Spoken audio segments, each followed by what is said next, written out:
Hello, and welcome to Grand Final History. In this episode, we go back to 1931, the 35th season of the VFL.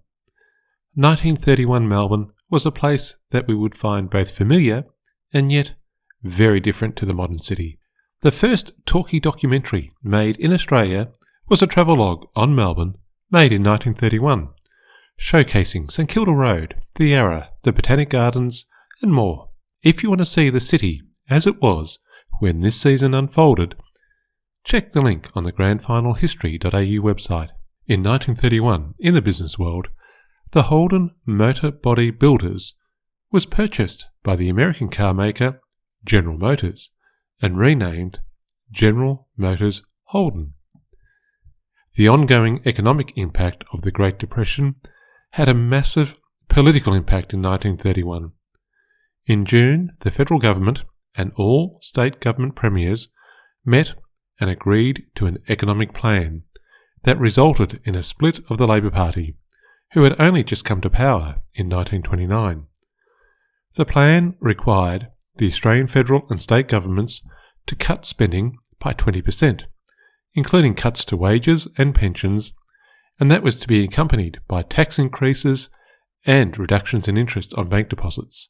Not a surprise that implementing this plan was not supported by all members of the Labor government. The Federal Labor Party split and lost the 1931 election, with Joseph Lyons becoming Prime Minister in December 1931.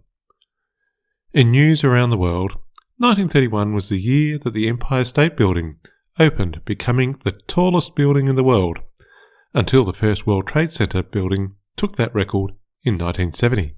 And a man who had helped shape much of how we live in the modern world, American inventor Thomas Edison, who patented the motion picture camera, the light bulb, and the phonograph, amongst many other things, died at the age of 84. But 1931 also saw other inventions we now take for granted.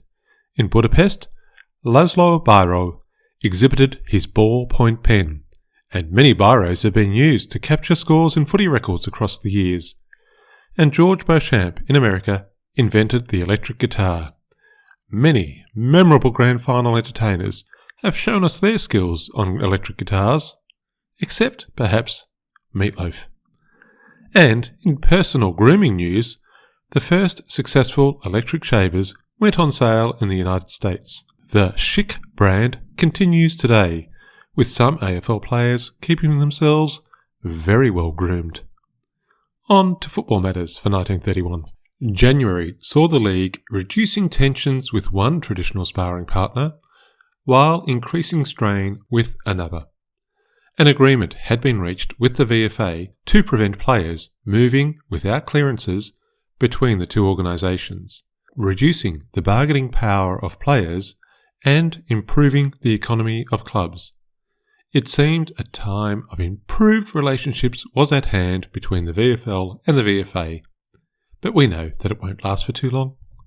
Relationships with cricket clubs and the Ground Management Association, that controlled many of the grounds that were subsidised by football club revenues, was now the focus. The VFL had gone to the Minister of Lands in search of a better arrangement, and the fixture for the season was on hold until the league could decide which grounds were to be used. It had been an ongoing issue, but with the downturn in economic conditions, the status quo could not be maintained. This dispute and its eventual resolution could be seen as one of the turning points where the league began to significantly exert its influence and take commercial positions to ensure its economic prosperity. The Ground Management Association was a body that represented a number of cricket clubs to ensure a uniform approach to managing grounds.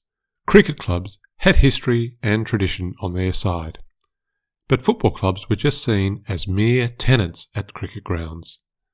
The VFL wanted the relationship to be a fair business partnership that recognised the revenue and value contributed to these grounds by football clubs, even if that meant upsetting some of the traditional privileges held by cricket club members, such as free entry to the member stand during the football season, not just for the male cricket club member, but also for the 2 ladies' tickets that he held as well. In a time of economic hardship where money was not flowing as freely as before, the VFL and their secretary, like McBride, was not going to settle for dud deals anymore.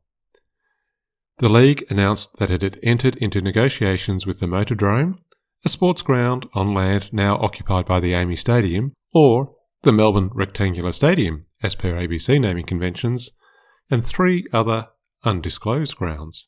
A conference was held on Friday, February 6, with representatives of the VFL, the Victorian Cricket Association, the Ground Management Association, and the Minister of Lands.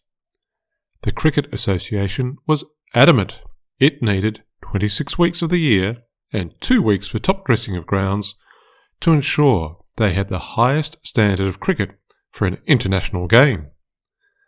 They observed that New South Wales had 4 weeks for top dressing, but at least one person in the room interjected that New South Wales still could not beat Victoria. A compromise was proposed, with the VFL and the Victorian Cricket Association having 25 weeks each, with 2 weeks for top dressing.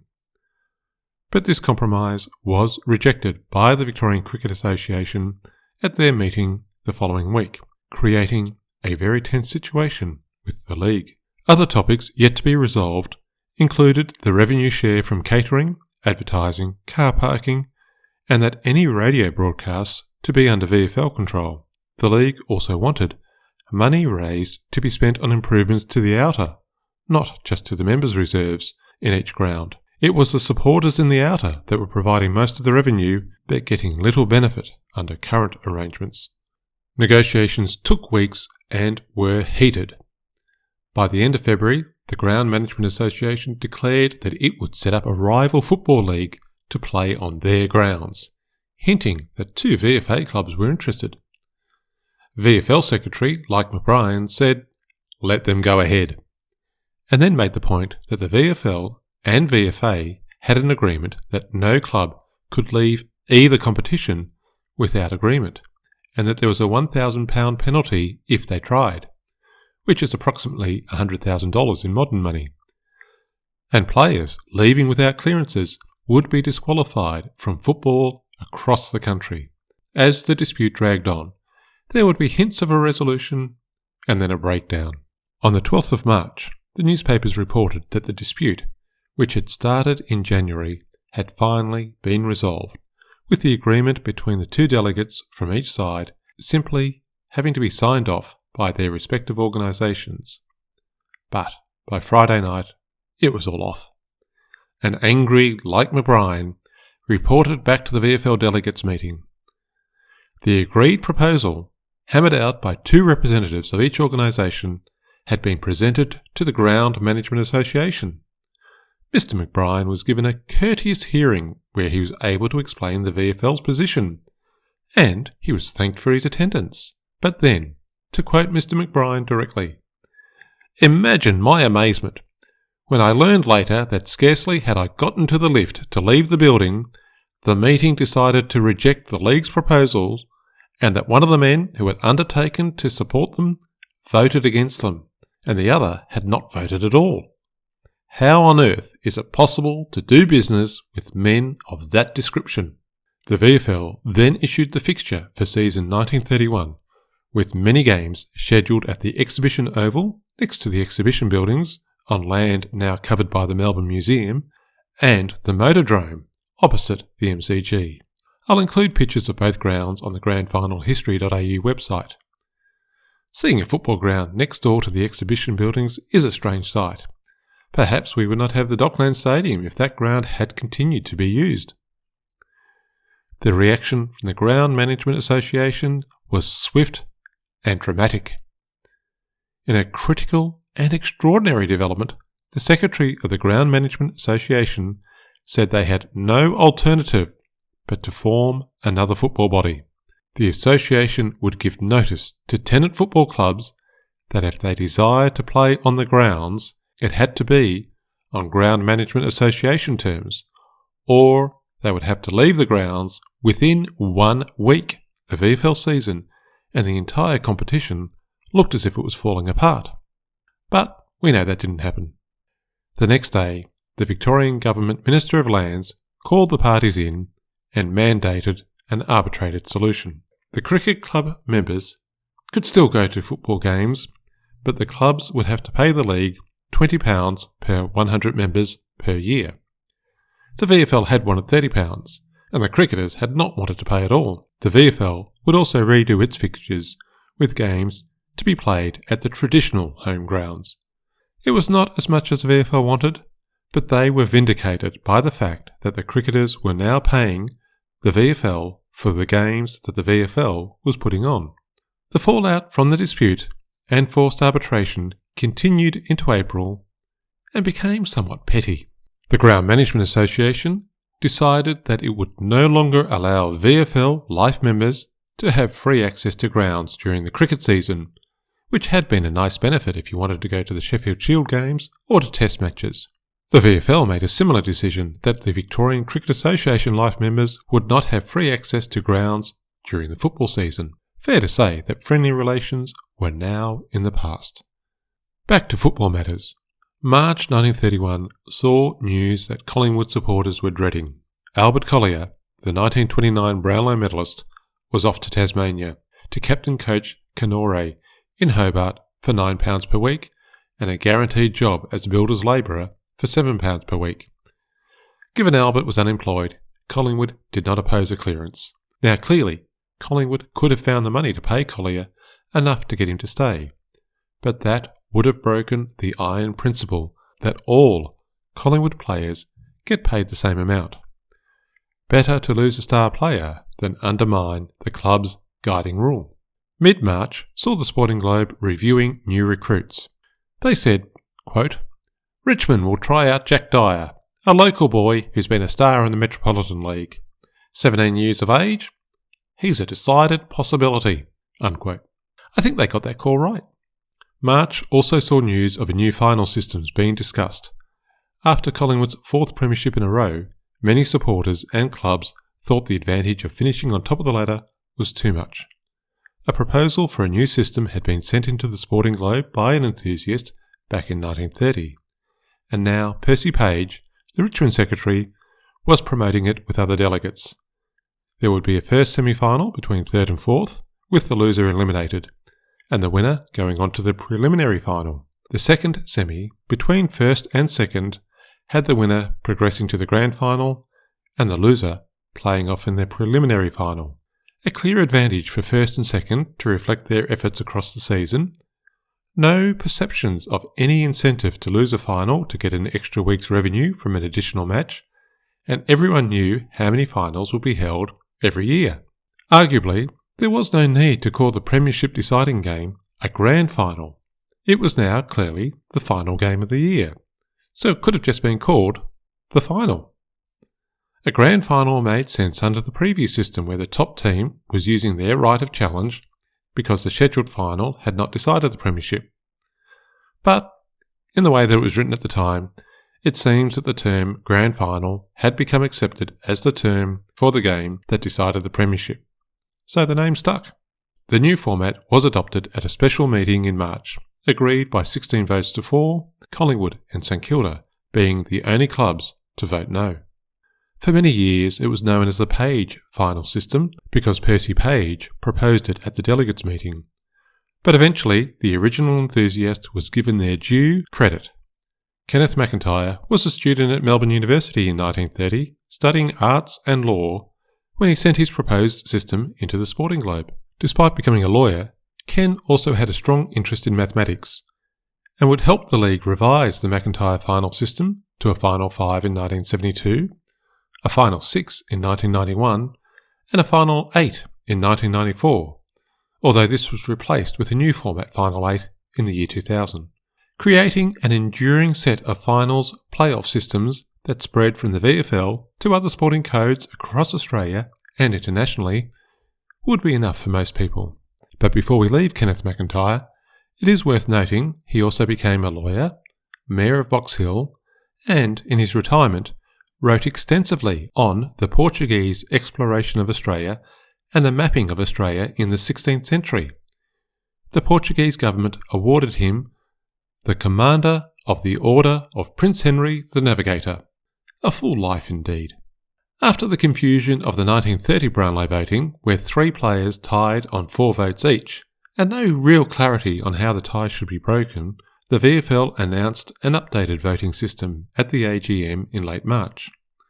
The 3-2-1 votes process, still in use today, was implemented for the 1931 season, although with only one umpire giving votes at the time. As the clubs finalised their coaching appointments for 1931, it became clear that non-playing coaches were becoming more popular. The Herald reviewed the situation in early April, noting that the top 4 teams of 1929 had been non-playing coaches, and only 2 of the first 7 teams in 1930 were playing coaches. There would be 5 coaching changes in 1931, not unusual in an era of high turnover for this position. The new men were Garnet Campbell at Essendon. At 28, he'd be the youngest coach for the season, but he'd been captain coach of the Fire Brigade team in the Wednesday League, who were runners-up in 1929, so he had some leadership experience. Despite Geelong reaching the grand final in 1930, under captain coach Arthur Coghlan, a leadership change was implemented. Coghlan continued to play to 1932, but Ted Baker took over as captain, and Charlie Climo would be non-playing coach. Climo had played with St Kilda way back in 1907-09, while still working as a miner in Eaglehawk, before returning to Ballarat full-time in 1910, where he had success as a coach in the Ballarat League. North Melbourne had struggled since joining the VFL, so in 1931 they went for an experienced premiership coach to help mould their young team. If you've been listening to all of the episodes, you might remember Norm Hackenschmidt Clark. He started with Carlton back in 1905, playing in their premiership hat-trick from 1906 to 1908, and then coached Carlton in back-to-back premierships in 1914 and 15. He also took Richmond to a grand final in 1920, before returning to coaching stints at Carlton and then St Kilda. A total of 183 games as coach, with 2 premierships as well as a season at Paran in the VFA, before he started at North, aged 56. St Kilda had cleared Bill Cubbins to Footscray, so they appointed Charlie Hardy, who had spent 3 years at Essendon and was now the Saints' non-playing coach. He'd won 2 premierships with Coburg in the VFA and had been close to getting the Dons into the finals. The Saints were hoping he could get them into the 4. And, as mentioned, Footscray were replacing Alan Hopkins with Bill Cubbins as playing coach after he moved from St Kilda. As the opening of the season approached, VFL Secretary, Like McBrien, provided a preview in the Sporting Globe. He was confident the game's popularity would increase and crowds would be swelled by those who no longer could follow other, more expensive sports.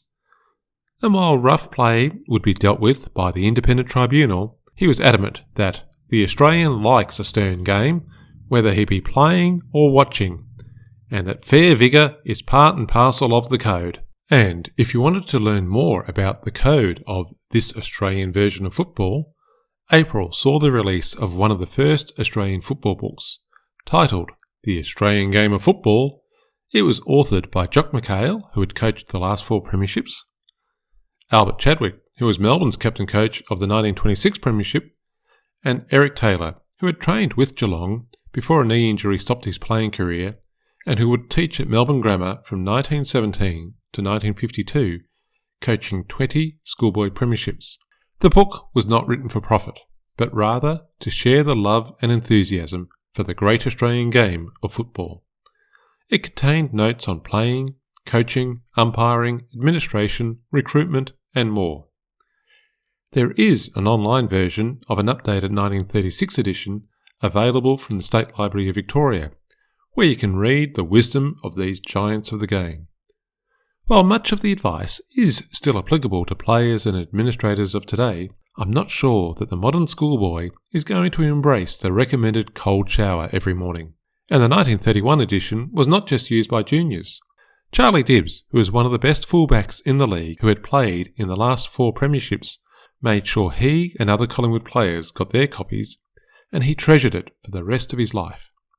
McHale provided the coaching sections, but he would have also been influential in the economics of the publishing affair, given inside the book there was an ad from Carlton United Breweries, his employer, for Victoria Bitter, promising radiant health, and other Collingwood businesses associated with the club, such as Sharon Footballs and Dummett Boots.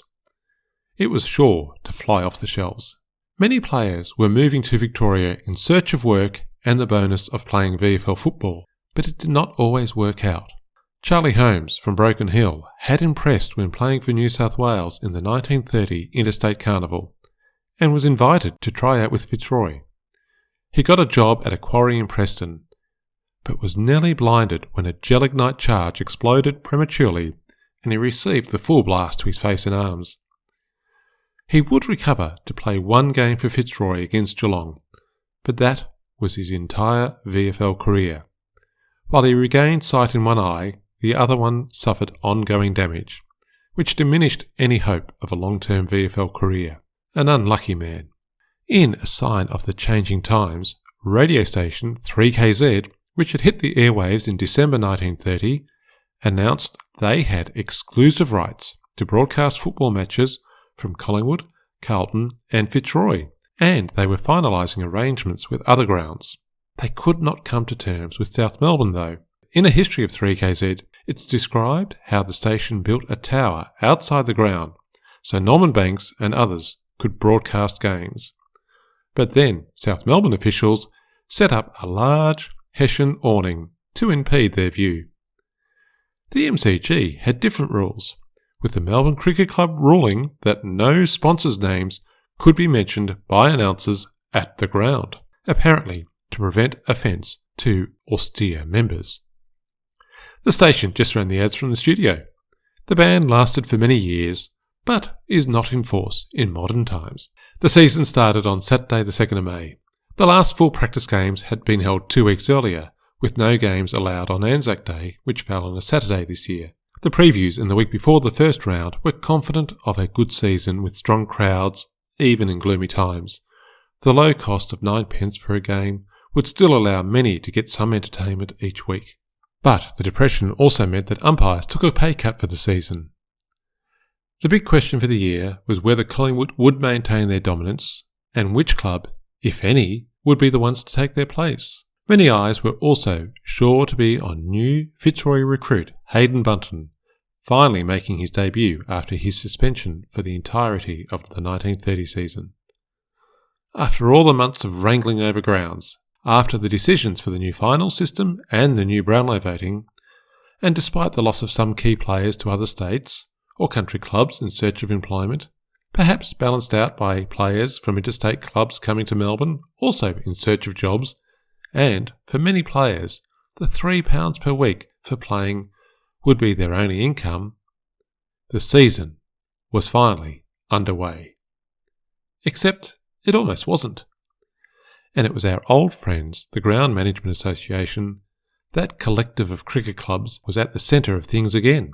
While the major issues, such as the division of the year between football and cricket, and the requirement of cricket clubs to pay the VFL an agreed amount for cricket club members to be allowed to access football games, had all been resolved by the intervention of the Minister for Lands, there were some less dramatic but still important issues to be finalised.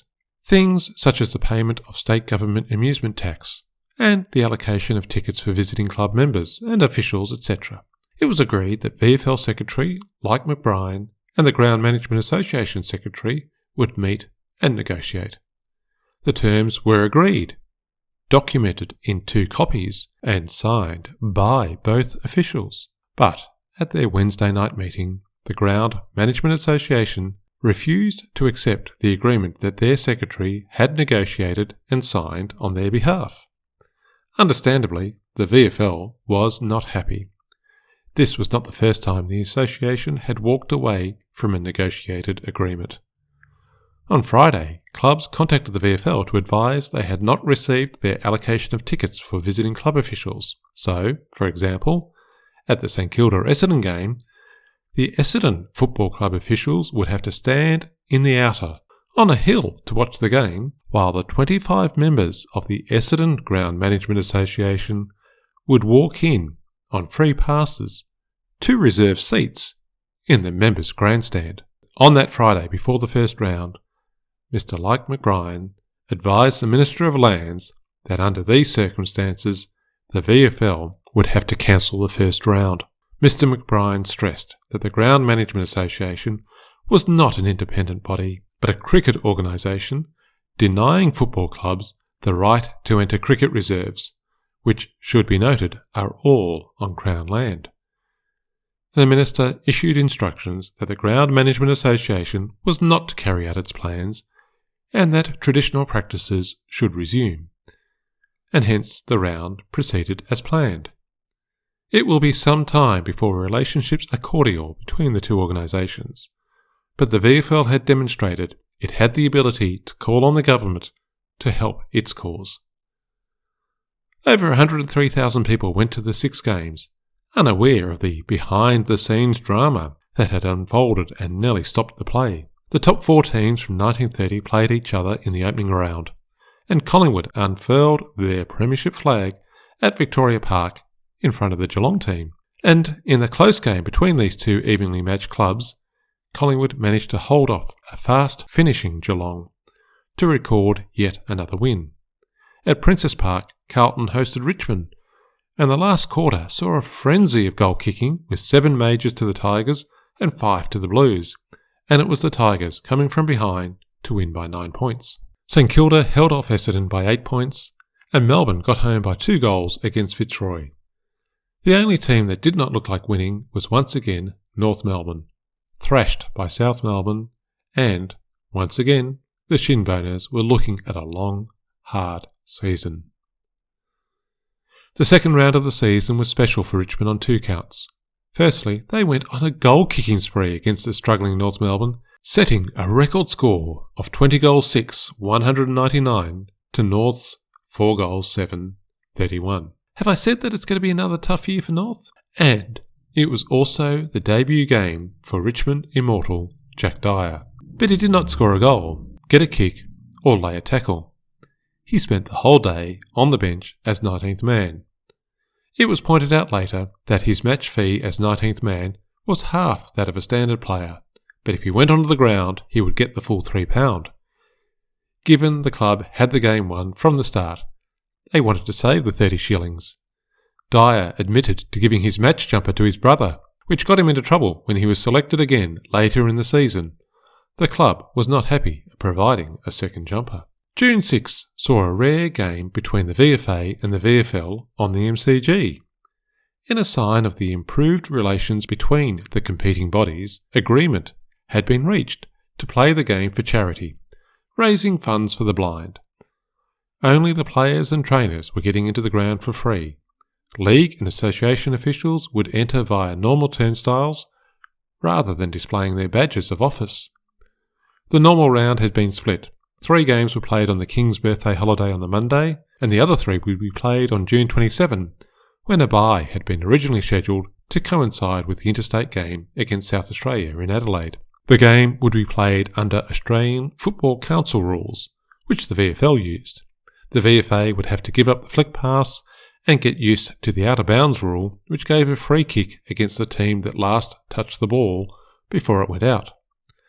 The league had its honour to protect, given that it was expected to win, and the Sporting Globe presented it as an opportunity to avenge Essendon's 1924 loss to Footscray, when their respective premiers played, and it was the Bulldogs that won a controversial game. But now, Footscray were in the VFL, so was it really revenge?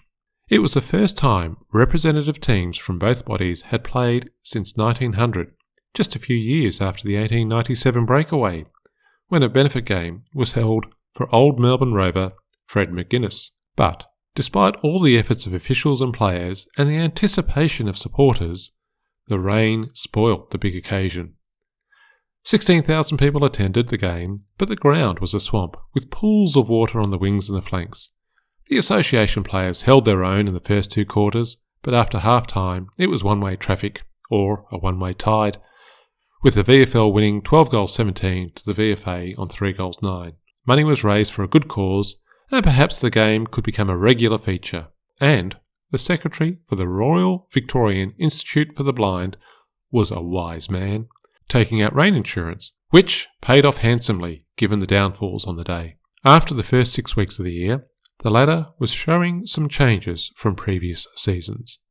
Richmond was the team on top, undefeated in 5 games, with a round to be played at the end of June. Melbourne and Geelong were second and third, and Collingwood had already lost 2 games, sitting fourth just above Carlton. Hawthorn and North were displaying their traditional form since joining the league, yet to get a win. And old powerhouse Fitzroy, despite getting their prize recruit Hayden Button, only had 1 win so far. Possibly the biggest game of the first third of the season had been the clash of traditional rivals Collingwood and Richmond at Punt Road. 40,000 people had managed to shoehorn themselves into the ground, but it was dangerous for players and spectators. The boundary fence collapsed and people were injured. And the need for better facilities and more room once again showed the strain between cricket clubs and football clubs. 5 weeks earlier, the Richmond Football Club had offered to provide free labour to have an old tennis court filled in so it could be used to watch the game and then be further developed into a grandstand. The offer was ignored by the cricket club. Only 20 cricket club members were reported to use the tennis court, but that seemed to be enough to stop developing the ground for the huge crowds that the football club attracted. And now there was talk of the VFL moving big games away from Punt Road to the MCG. In the second third of the season, North Melbourne's struggles were getting attention. The club was in desperate trouble. Membership was down, crowds were down, and the district allocated to it was full of factories and not producing players. In July, the club got an advance of £200 from the league against its end-of-season dividend to address pressing cash flow problems. And, to add to their woes, coach Norm Clark resigned in July, giving as his reason the pressures of business. But it cannot have been a rewarding time, not winning a single game, changing the team each week so that by the halfway mark of the season, already 38 different men had been tried out. John Pemberton, who had played in the club's VFA era before the war, winning 2 premierships, would take over until the end of the season. He would not fare any better. Geelong, however, showed true sporting spirit and generosity when they returned their share of the gate takings from their game at Arden Street. Seems the memories of the infamous North Melbourne-Geelong game at Arden Street in 1925 had faded away. By late July, the season was 12 rounds old, 2/3 of the way to the finals. It had been a wet winter, with floods around Victoria, and the VFL grounds were muddy and in very poor condition, resulting in lower scores than previous seasons. Richmond still held top spot, having just lost 1 game, followed by Geelong on 10 wins. Carlton and Collingwood made up the 4, with South, Footscray and Essendon still looking as if they could challenge if they were good enough in the last 6 rounds. At the other end of the ladder, Hawthorn had picked up 3 wins, which was better than some seasons, but North were yet to win a single game. Richmond had avoided their round 12 match against Carlton being moved to the MCG, and, with some overdue changes at the ground, 36,000 people managed to watch the game, avoiding the dramas of the earlier overcrowded Collingwood game at Punt Road. It was also a notable game for Tom Downes of the Blues. If you've been listening to previous episodes, you might recall the unfortunate Tom Downes of Carlton. He made his debut in 1927 and played a total of 56 games, which would have been much more but for being suspended for 60 games. And he was only reported in 3 matches, all against Richmond. In the 1928 semi-final, he was found guilty of striking Richmond's Jack Fincher and copped 12 games. In the 1929 preliminary final, he was found guilty of striking and elbowing Richmond's Don Harris and got a 19-game suspension. And then, in 1931, after playing 12 games, he came up against Richmond for the second time in the season and was reported for kicking Richmond's captain, Murray Hunter, which earned a 29-game break, basically the remainder of 1931 and all of 1932.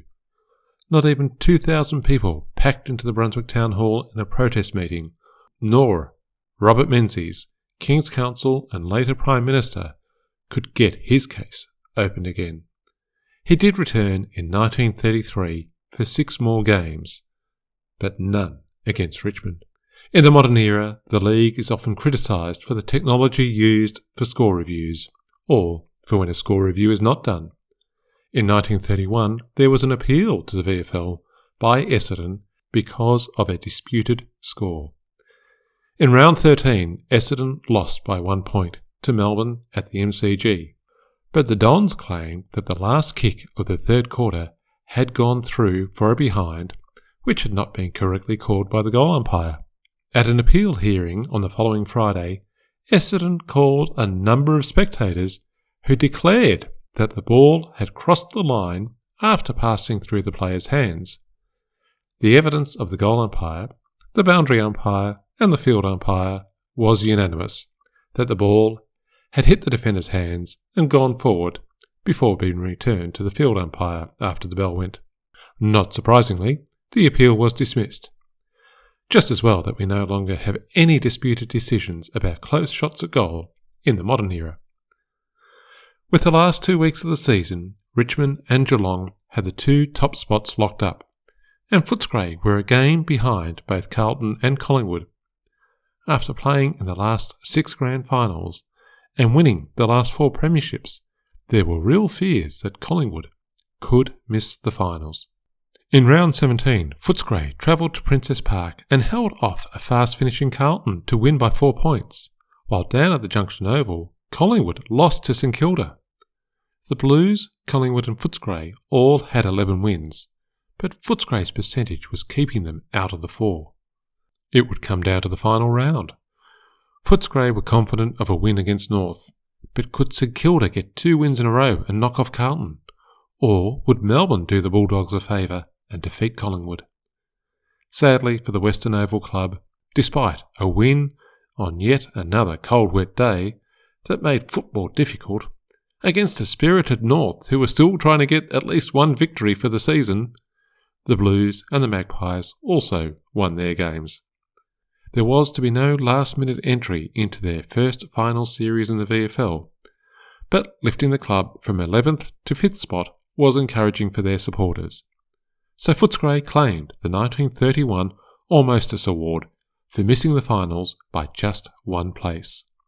But could Collingwood perform better in the finals than they had during this challenging season?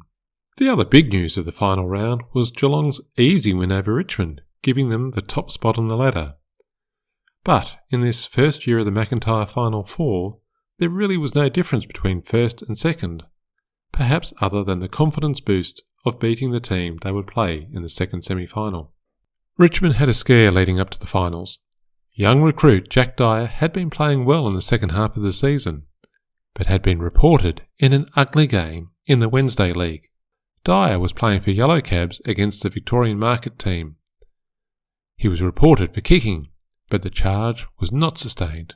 Writing about his first season, Jack Dyer said Richmond were not happy about him playing in the midweek competition, but he worked at Yellow Cabs, and jobs were hard to keep during the Depression, so if your employer said you were playing, you played. Perhaps the one advantage Dyer had was that the president of the Wednesday League Tribunal was also the president of the Richmond Football Club, Jack Archer. Not that this would have in any way influenced the decision, but Dyer was the only one of the 4 players reported to get off. On the Wednesday after the season, the League Permits Committee met to count the Brownlow medal votes. A longer exercise this year, with each game having 3, 2 and 1 votes to be counted, rather than just 1 vote for the best player, as per previous years. And, like many Brownlow vote counts since, it was not until the final round that the winner was known. Hayden Bunton, in his first season in the VFL, won the Brownlow by 1 vote from Footscray's Alan Hopkins. The first semi-final between Carlton and Collingwood was on Saturday the 19th of September. The Blues had won their home game, as had the Magpies when the teams met earlier in the season, and they both finished the season on 12 wins, so an even contest was anticipated by some. However, the Magpies had really thrashed the Blues 3 weeks before the finals, and perhaps that is why the Friday Night Herald panel of players and officials were leaning towards Collingwood. 52,000 people were at the game, happy that this Saturday would at least be a dry one after such a wet season. But they were in for a very one-sided game, As Old Boy in the Argus said, Carlton reduced the Collingwood machine to a mere conglomeration of ineffective parts and made the mighty Magpies look like a lot of sparrows. Carlton were fired up, and in 1937 their coach Dan Minogue revealed why. After that drubbing at Victoria Park, the insults flew.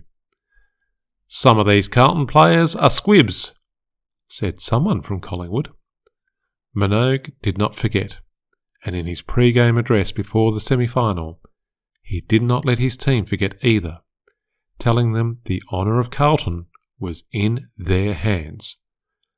They did not let their club or their coach down, thrashing Collingwood by 15 goals.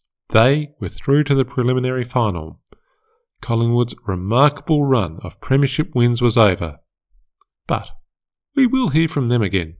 Geelong took on Richmond in the second semi-final. They were two young teams. No player was over 30, and 13 of Richmond's side were under 25. 7 of the Cats players were not even 21. Geelong were looking for their third win of the season against the Tigers. 49,000 were at the game, and they got some unusual entertainment, with bands from Mildura and Warrnambool giving an exhibition of quick-step performance before they took part in a major performance with 30 bands on the MCG on Sunday. In the game of football, it was Richmond showing a quick-step performance with their pace, skill and vigour, leaving Geelong stumbling behind. Perhaps it should not have been a surprise.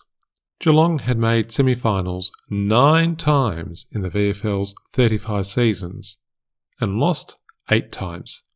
Geelong's selectors had taken a risk in naming their captain and 1930 captain Arthur Coghlan, both of whom were recovering from influenza. But maybe they felt the leadership from these two players was required. And Len Metherell had a dodgy thigh, and we all know the rule for the finals. Never pick an injured player, unless he plays a really good game, in which case it's an example of selection brilliance. But in this final, Metherell was limping from early in the game, and not contributing his best. While some may have thought the game was a bit too physical, there was little that was unfair, and the longer the game went, the more apparent it was that Richmond were going to win, in the end by 33 points. The Tigers were into the grand final, and Geelong were going to play in the first official preliminary final, even if Old Boy in the Argus called it the third semi-final. Carlton would be missing their star forward Horry Clover, who had injured his knee in the game against Collingwood, while Geelong planned to play an unchanged team. There was some hope that Kaji Greaves could make it into the side, but the selectors made the hard decision to give him an additional week in the hope that he might be recovered in the time for the grand final, and the hope that they would be in the grand final. Over 60,700 were at the MCG on the first Saturday in October. It was a torrid day for football. Rain was frequent, and the wind blew stronger and swung around during the game, making it uncomfortable for players and supporters. But those who'd come to the game were entertained with a thrilling match. The league had wanted to postpone or shift the second 18 curtain raiser, but no other ground was available, so the waterlogged surface was churned up further before the main game started. Geelong had to make some late changes, with players coming down with the flu and injuries. Kaji Greaves was brought into the team, earlier than planned, but the need was urgent. The wind favoured the punt road end initially, and Carlton took full advantage, kicking 7-5 without Geelong scoring. But this was not a fair representation of the game. As Old Boy in the Argus said, one wondered whether it was the skill or the courage or the stamina of the players one admired the most. Umpire Scott was up to the challenge, in a game that could have easily slipped out of control given the conditions and the desperation of the players. Twice he stopped the play to allow tempers to cool and let the ball become the focus once more. Scott received an ovation both at half-time and at the end of the game. That is hard to imagine happening in the modern era. By half-time, Geelong had converted a 47-point deficit into a 3-point lead to give all their supporters hope and ensure nobody planned to leave the uncomfortable conditions early. The second half was a close and hard-fought affair, and both teams had the chance to win it, but it was Geelong centre-half forward Jack Collins who took a strong mark and kicked the sealer. Geelong winners by 6 points and on their way to a grand final. And the rain was not all bad news for the league. They picked up an extra £1,000 from their rain insurance. Literally, something for a rainy day.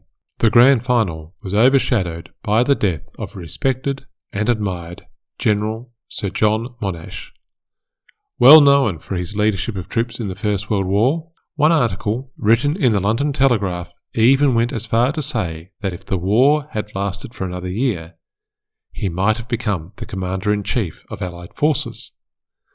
After the war, he applied his engineering and leadership skills as the head of the State Electricity Commission, rolling out electricity generation and transmission across the state, which had a pivotal impact on the lives of millions. He also oversaw the planning of the Shrine of Remembrance and even worked at improving the capacity of the MCG. The VFL recorded their sympathies at their Friday night delegates meeting and stood for 2-minute silence to pay their respects. An extraordinary man whose name today is possibly remembered more for the university and freeway than for his actual life achievements. Richmond's captain in 1931 was Murray Hunter. Originally from Albury, he had joined the club in 1929 and was a fine rover and could be damaging in the forward line, kicking goals off either foot. After retiring as a player, he served on the Richmond committee between 1935 to 40, and the Tigers were once again coached by Frank Checker Hughes. This was his 4th grand final in 5 years coaching the Tigers, but the first 3 were against the all-conquering Magpies. He would be hoping for a change of luck against Geelong. As a coach, he'd already been in 7 grand finals, but runner-up on 7 different occasions. 3 times with Ulverston in Tasmania, once with the Richmond second 18, and 3 times with the senior team. Today, he hoped it would be different. Geelong's captain was Ted Baker. His VFL career began back in 1920 with 1 game at Carlton, followed by 2 seasons at Collingwood, before moving to Geelong in 1927. He represented Victoria on 8 occasions, and, like Murray Hunter, was regarded as one of the finest rovers of the time, with trademark stab passes rarely missing their mark. This was his first and only year as captain. And, as discussed earlier, Geelong had appointed Charlie Climo from Ballarat. Since the First World War, he'd been a successful non-playing coach in the Ballarat League, and in the last 2 seasons had guided Imperials to premiers and runners-up. He'd also played for the Saints before the First World War. He was described as one of the first coaches that would go around to work with players individually to improve their skills. Years later, Bob Davis, who would captain Geelong and then coach them to a premiership, described how Charlie Climo took him aside after a Golden Point game in Ballarat to show him how to protect himself when going for the ball.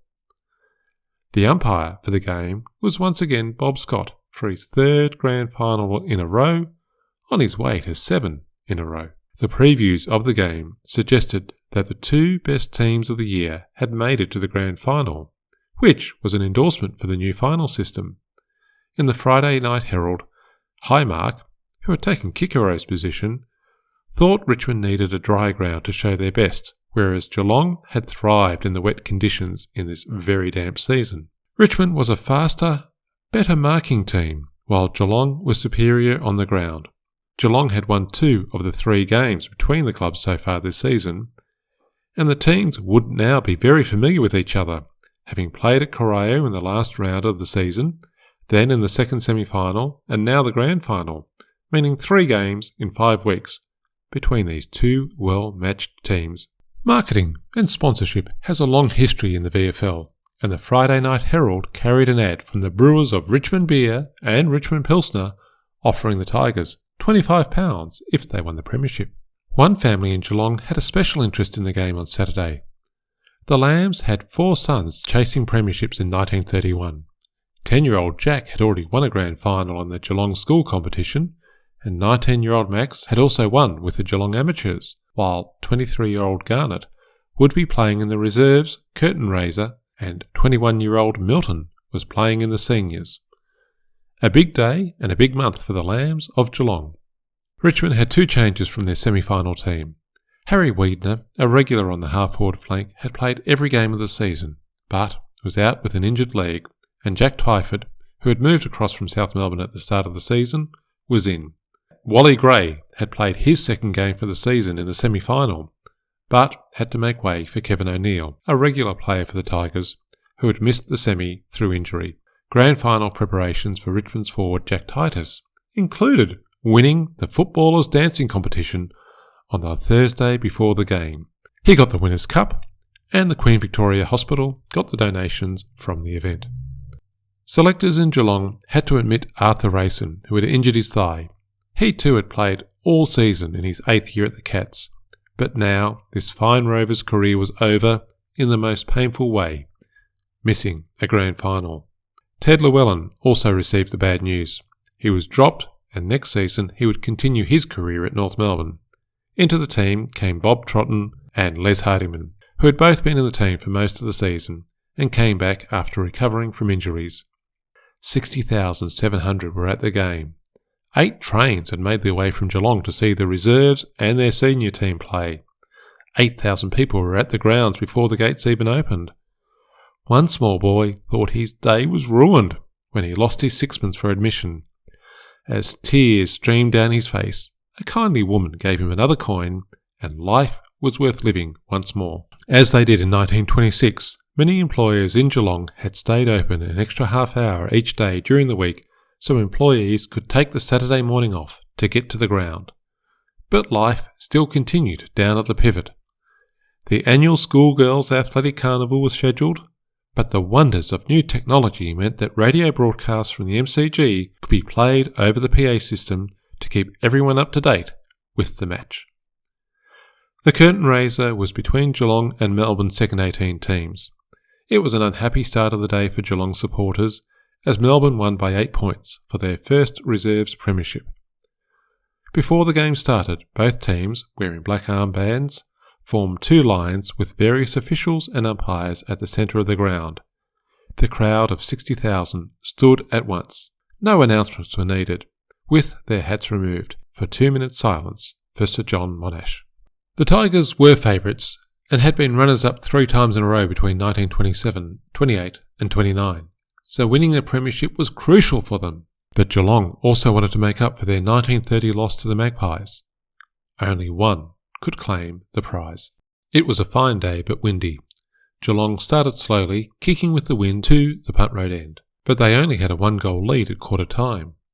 But the second quarter was theirs, with goals to Trotton, Maloney and Metherell catching Richmond off guard. One of the highlights of the game was when Jack Carney, known as Mickey Mouse Carney because at 160 centimetres he was one of the smallest men to play the game, he grabbed a stab pass from Reg Hickey and ran 80 yards with the ball, evading all pursuers. Geelong were looking the better team and led by 7 points at half-time. The third quarter saw the Cats take full advantage of the wind. They were playing a better brand of football and their confidence was growing. 3 goals could have been so much more, except for some dreadful inaccuracy. By 3/4 time, the Geelong supporters had smiles on their faces and were beginning to hope for the best. Geelong on 8 goals 11-59, with a 24-point lead over the Tigers on 5 goals 5-35. But Richmond did have the wind in the last quarter. Doug Strang kicked an early goal, but Geelong were too strong. They held on for a 20-point win. Mickey Mouse Carney was best on the ground, and a 17-year-old Jack Dyer recalled how he'd been given a football lesson from Reg Hickey, despite doing everything to put him off his game. After the game, Hickey asked for his name. "Jack Dyer, Mr. Hickey," came the embarrassed reply. The only time in his career Dyer called an opponent Mr. Hickey said, "Stick to it, and you'll be a pretty good footballer one day. I think you'll be all right, son," before he ran off to join the celebrations.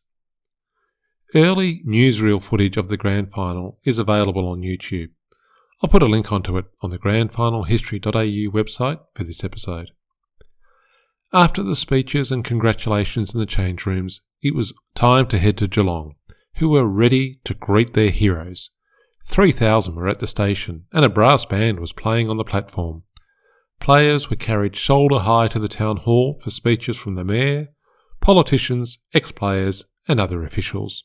As for Richmond, the club president, Jack Archer, said Geelong were deserved premiers. Richmond had been runners-up 5 times in recent years and were keenly disappointed. However, they were fighters and there would be other premierships to be won in the future, and Richmond would make a determined bid for the next premiership. Then, on the Monday, the Geelong players were back at the train station, heading off to Adelaide for a game against Port Adelaide, who had been runners-up in the South Australian competition. It was the first time a VFL premiership had travelled to Adelaide in many years. Previously, the premiership teams from both competitions often played off for the championship team of Australia, although how serious the celebrating clubs focused on those post-season games is an open question. And Geelong continued a tradition they started in 1926 when they buried a magpie at the Corio Oval after winning that grand final. This time it was a tiger interred at Corio, presumably a toy this time. And the Richmond beer advertising campaign that had offered £25 to the Tigers if they won their grand final had a generous outcome after the game. Mr. Grant Hay paid £25 to Geelong and also donated £25 to a Richmond unemployment fund. The final months of the year saw some tense discussions over in the VFA as clubs in that competition struggled to remain viable. There was talk of moving to an 8-team competition, and the perennial option of amalgamation with the VFL got an airing, but the recognition that no league team was going to agree to the possibility of relegation meant that this was not going to go far. In VFL matters, there was an important decision in regard to premierships. Up to this season, the premiership pennants had been designed in team colours, but from now on it would be a blue and white VFL pennant that would be awarded to the champion team. And in December, VFL officials travelled to Geelong to present the players with their premiership medallions. While the club was confident that they would have more success, it must be noted that Charlie Climo would not be back in 1932. He holds a unique record of coaching a VFL club for 1 season only and winning the premiership. Whether it was money or the lure of home, Charlie Climo would be back in Ballarat during season 1932. And the other issue bubbling along at the end of 1931 was the still contentious out-of-bounds rule that awarded a free kick against the team that last touched the ball. While this had resulted in more play in the centre of the ground and much higher scoring, it was not popular with many players and supporters. Several clubs conducted polls of their members alongside elections for officials, and the overwhelming support was for a return to the old rule where the ball was thrown in after going out of bounds. We will see if this gets some traction next episode when we explore season 1932. Until then, we can let Geelong supporters enjoy their premiership, and Richmond fans can contemplate how many times a club can be runners-up before they win the premiership. If you've enjoyed Grand Final History, please leave a review wherever you get your podcast from. The more goals we kick, the easier it is for others to find the podcast. If you have questions or want to leave feedback, please email me at info@grandfinalhistory.au or check out the grandfinalhistory.au website or Facebook or Twitter for more Grand Final History.